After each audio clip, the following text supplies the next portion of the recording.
Hello, I'm the locomotive engineer, and I make 3D models of locomotives and trains, including everything from the most modern Amtrak locomotives to classic Art Deco streamliners.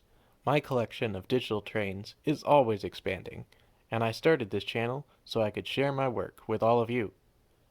Currently, I design my models with 3D printing in mind, even if most of those models have yet to make the jump from pixels to plastic.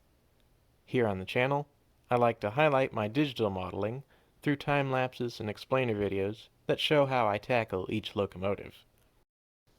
Because 3D modeling is a time-intensive process, I've also made space here on YouTube to include my day-to-day railfan experiences and museum trips. As a resident of the DC metro area, I find that there's never a shortage of trains to see around here, and every now and then something special comes through too. If any or all of this sounds interesting to you, I'd encourage you to subscribe so you don't miss out on any of my future videos.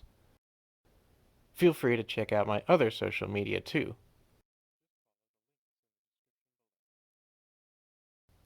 Thanks for taking the time to check out my channel. It's been pretty cool to see just how many people I've been able to reach in such a short time here on YouTube, and I'm glad you decided to take a look. Until next time, I'm the Locomotive Engineer. I hope to see you again soon.